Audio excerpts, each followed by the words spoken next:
What's up everyone? Tara magluluto tayo ng atin ng hapunan ngayon. Ayan. Magkape muna tayo. Then, ito ating intestine natin. Luto na lang natin dito sa ating air freezer. Ayan. Air fryer. Ayan guys. Ayan.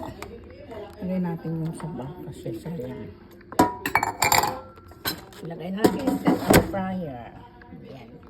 Mamaya na natin siya i-set kasi luto muna tayo ng ating tinola. Ayan yung ating mashed potato. Ayan, ready na siya. Kainin. And then, ito magigisa na tayo. Tapos, itong rice natin, guys, is luto na rin siya. So, ating mga gulay. Ayan, nakaready na. Naglagay na tayo ng ating mantika. Ay, mantika. Nasalang yung takip. Nasalang yung takip. Ayan.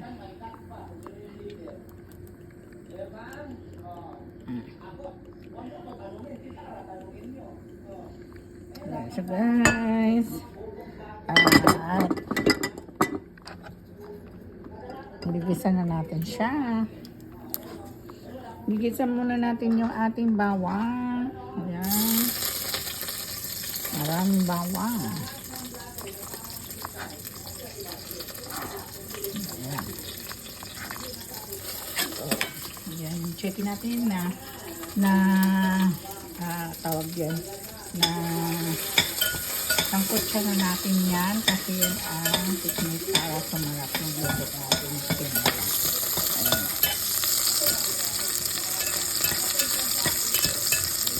Then yung luya natin.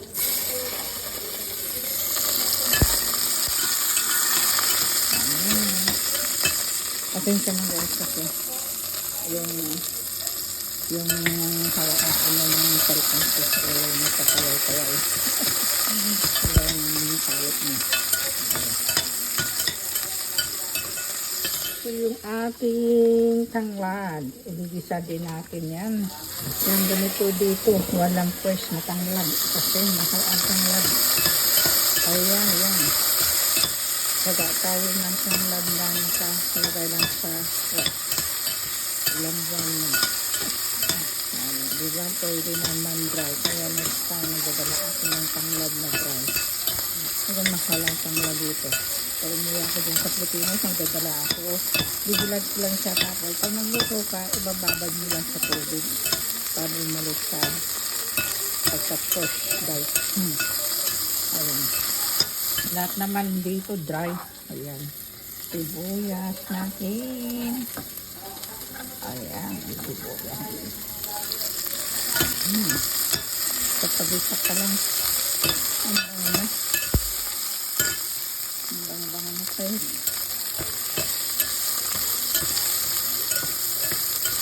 Gisa-gisa natin yan. Dali lang yung maluto guys kasi luto na yung ano natin.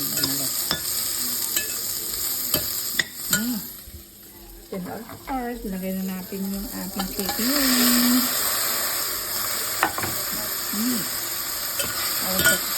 Ito na yung tostan. So, lagyan natin ng paminta. Hindi mawawala sa pagluluto natin ang paminta. Maraming paminta. Gusto ko kasi maraming paminta talaga. Asin. Ayan. At naman masyado lang sa mga umalat.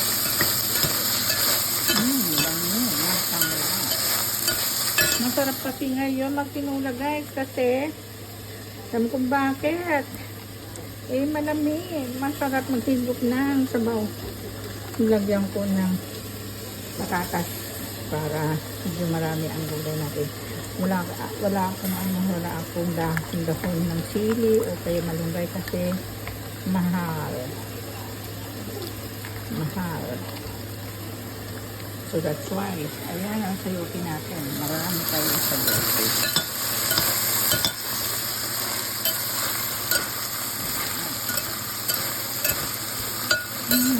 Bango na.